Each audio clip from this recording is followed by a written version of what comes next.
आज खुल के टेस्टिमनी देना। आज आप ब्लेस टेस्टिमनी, तारीफ करो पहले जोर से। एक बार हालेलुया बोलो, हालेलुया। 7 बार बोलो, अलग अलग बोलो। आज उसकी प्रेजेंस ऊंची आवाज में।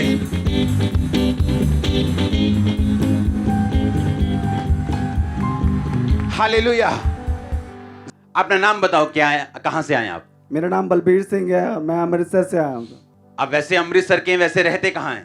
बेसिकली हम उत्तराखंड से रहने वाले हैं। अच्छा, उत्तराखंड। अभी आप अमृतसर में? जी नहीं, रहते हम अमृतसर में हैं, बट है आप उत्तराखंड के हैं। आपका नाम क्या है? मेरा नाम बलबीर सिंह। क्या हुआ आपकी लाइफ में? पूरे शुरू से अपनी स्टोरी बताओ।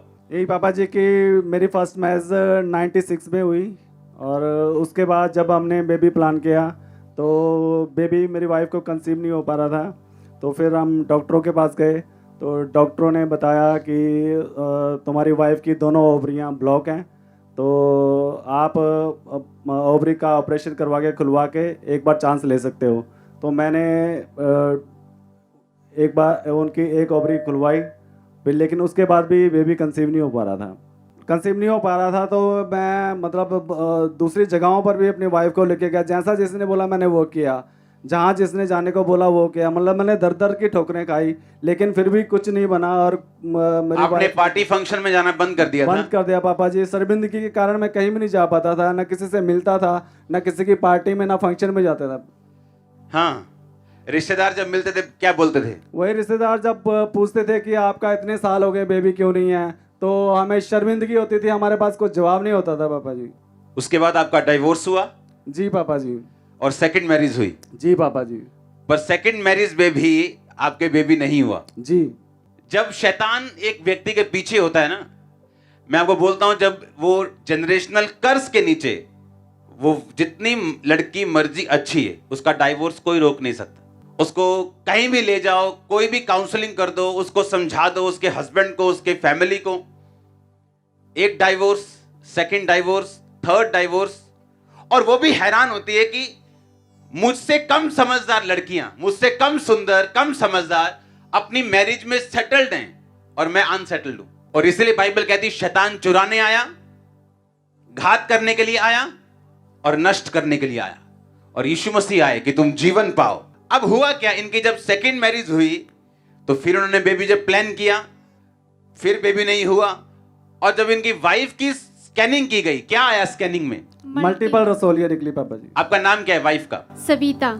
और अब जब आपने स्कैनिंग करवाई, जब काफी साल बेबी नहीं हुआ, तो आपके मल्टीपल रसौलियां आई हाँ जी। आपके यूट्रस में। हाँ जी। उस रसौलियों का आपने क्या किया? दवाइयाँ खाई, डॉक्टर के पास गए, लेकिन फिर भी कोई आराम नहीं मिला पापा जी। और आपको हार्ट की भी दवाइयां खानी पड़ती थी? हाँ जी, मेरा हार्ट का ऑपरेशन हुआ था, जिससे डॉक्टर ने कहा था कि 3 साल आपको लाइफ टाइम तक दवाई खानी पड़ेगी हार्ट की।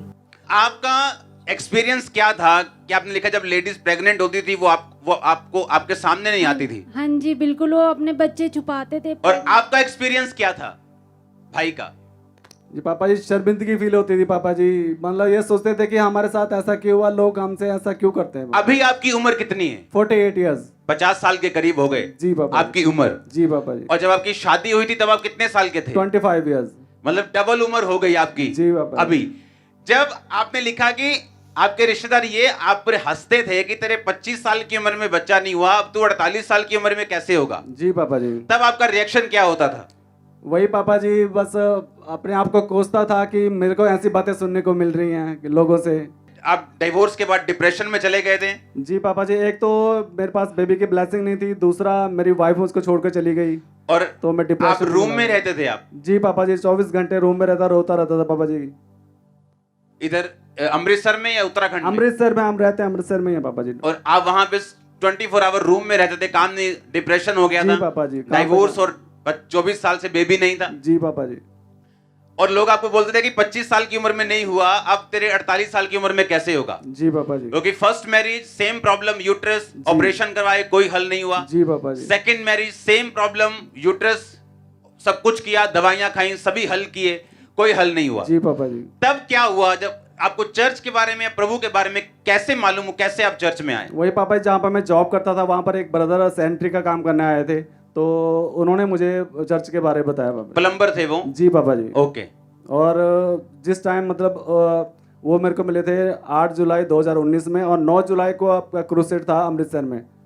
तो मैंने फर्स्ट क्रूसेड वहीं पर अटेंड किया था। और उसके बाद आप चर्च आना शुरू हुए? उसके बाद चर्च आना 28 जुलाई 2019 को हम फर्स्ट टाइम चर्च में आए। फर्स्ट टाइम चर्च में आए? जी पापा। आपने लिखा कि आप चर्च आने के बाद भी लोग आपका मजाक करते थे? जी पापा। क्या बोलते थे लोग? यही कहते थे कि इन्होंने धर्म चेंज कर लिया है, तो मतलब अगर इतने सालों में नहीं हुआ तो आप बुढ़ापे में कहाँ से हो जाएगा, क्या हाथ रखने से या पास्टर के प्रार्थना करने से बेबी हो जाएगा। अच्छा, वो बोलते थे कि पास्टर हाथ रखेगा बेबी हो जाएगा? जी जी जी जी जी। और आप क्या बोलते थे? पापा जी हमने उन्हें कोई जवाब नहीं दिया, हम अपने सारी बातें अपने परमेश्वर से करते हैं प्रार्थना के परमात्मा, हमने तो उन्हें कोई जवाब नहीं दिया, लेकिन आप उन्हें जवाब देना। आपने जवाब नहीं दिया, आपको खुद फेथ नहीं था या इतना विश्वास नहीं था कि मेरे अभी होगा कि नहीं होगा? एक्चुअली पापा ये है कि वो डायरेक्टली हमसे बातें नहीं करते थे, डायरेक्टली हमसे कोई बात नहीं करता, डायरेक्टली कोई नहीं बोलता। हाँ। एक दूसरे से बातें करते, वो सुनने में आ जाते, चुगलियां करते थे सभी? जी पापा जी, चुगलियों की आत्मा थी उनके अंदर। हाँ जी जी। अच्छा, लोग बोलते थे 25 साल की जवानी में नहीं हुआ, बुढ़ापे में बेबी थोड़ी हो जाएगा। जी पापा जी। और बोलते थे कि चर्च आने के बाद भी मजाक उड़ाते थे कि पास्टर के हाथ रखने से बेबी कैसे हो जाएगा। हाँ जी। आप जब चर्च में आने लगे, आपने टेस्टिमनी सुनी? जी पापा जी। कैसे परिवर्तित हुआ आपकी लाइफ? वही पापा जी, चर्च में जब आए तो हमने गवाहियां सुनी, मतलब बेबी की बहुत गवाहियां सुनी, तो मन में एक विश्वास बढ़ा पापा जी कि अगर इन लोगों को मिल रहा है तो हमें भी परमेश्वर जरूर देगा। और जब आप पहली बार 28-26 जब भी आप जुलाई में आए, चर्च में आए, जब जी आपकी वाइफ और आप इकट्ठे आए थे, जी पापा जी, उस हफ्ते से ही आपकी हीलिंग होनी शुरू हो गई थी? जी पापा जी। और उसके बाद जब प्रेयर माउंटेन के ऊपर प्रार्थना थी, पार्टनर्स की, आप उस प्रार्थना में थे? जी पापा जी। और आपकी वाइफ के ऊपर ले हैंड हुआ था 4 फरवरी 2020 को? जी पापा जी। ओके, उसके हम क्लिप को देखेंगे। पीछे करो फिर से, बस रुको, पीछे करो। और ये दोनों आप ही है ना? जब आप चर्च में आना शुरू हो गए थे, आपकी वाइफ की हीलिंग होनी शुरू हो गई थी? जी पापा जी। और उसके बाद ले हैंड हुआ, और उसके बाद रसौलियां बाहर आई? जी। रसौलियों को देखेंगे जो बाहर आई इनके। ये बिना ऑपरेशन के आई है कि ऑपरेशन करवाया है? बिना ऑपरेशन के पापा जी। सुनो आगे देखो क्या है। अच्छा, दिखाओ रसौलियों को।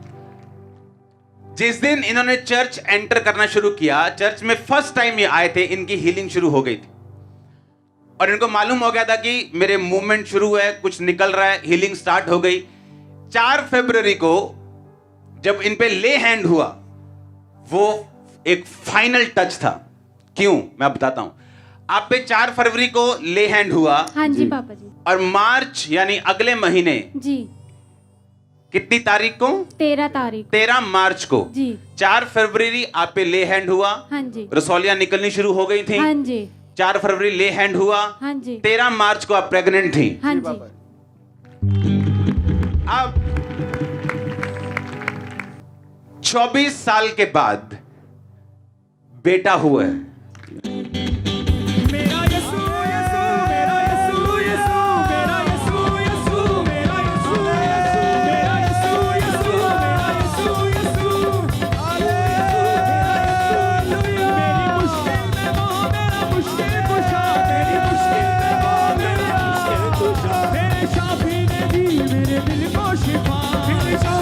स्क्रीन पे दिखाओ बेबी को, फुल स्क्रीन पे। सुनो, अब लोग बोलते हैं कुछ? पापा जी, कुछ लोग तो इतने शर्मिंदा हैं कि वो बात ही नहीं करते हैं। नहीं, बात करनी है, उनको शर्मिंदा नहीं करना, उनको बताना है भाई जैसे आज तुम हो, हम भी कभी वैसे थे, प्रभु ने हमें बदला, आओ तुम्हें परमेश्वर के पास लेके चलते हैं। जी पापा जी। ऊपर देख के बोलो किसने किया, बोलो डॉक्टर। फिर से बोलो किसने किया।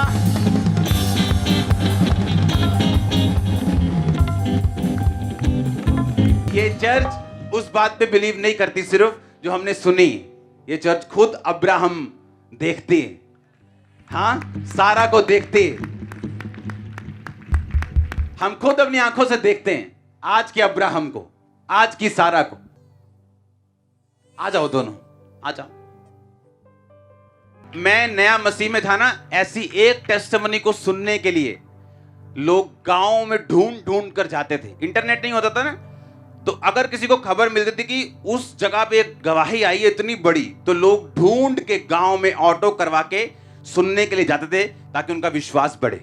आप हर संडे सुनते हो, आप ब्लेस्ड हो।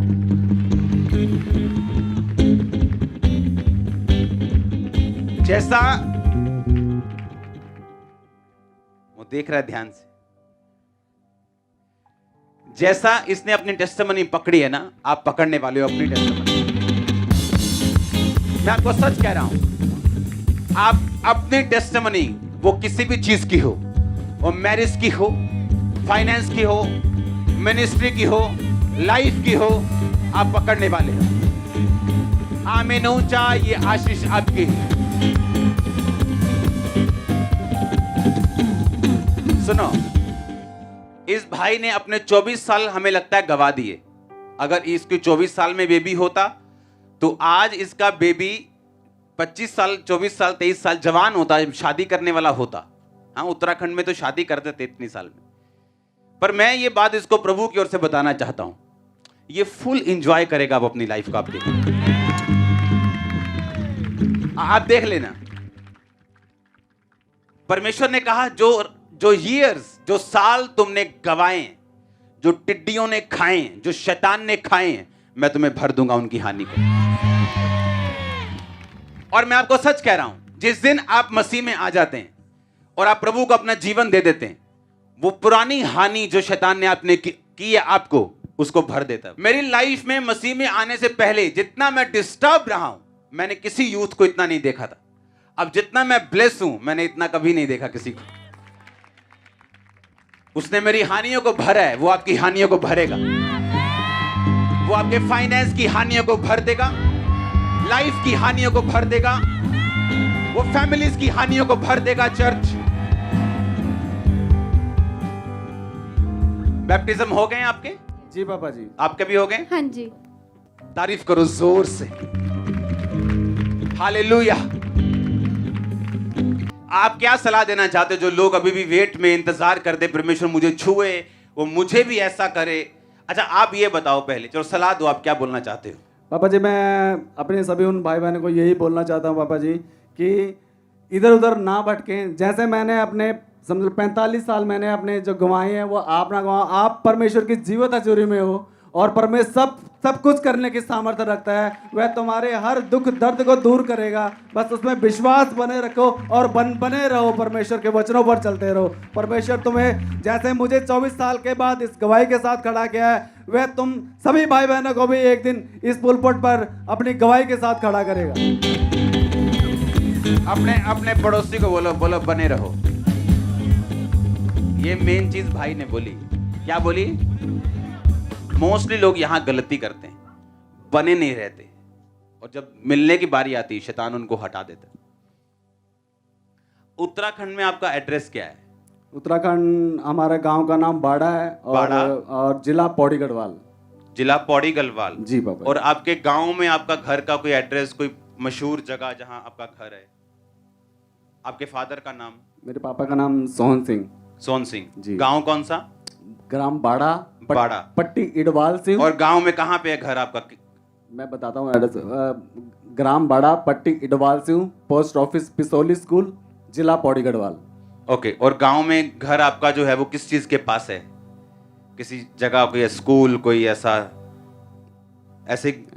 गांव के बीच में ही है। गांव के बीच में आपका घर। आपके पड़ोसी का नाम कोई? पड़ोसी का एक्चुअली पापा जी हम तो रहते यही काफी हैं, देर से। और गांव का नाम क्या है? बाड़ा। बाड़ा। जी पापा जी। उत्तराखंड। जी पापा जी। आपने एड्रेस बोल दिया ना? पौड़ी गढ़वाल। हाँ जी पापा। चेक करके आना जरूर।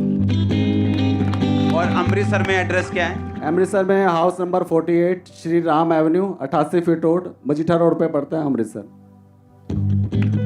आसान कर दो काम थोड़ा। हमें बंदे लभते फिरूंगे तुही कि यार देखिए सच हैगा कि हमें खड़े कीते। तारीफ करो जोर से।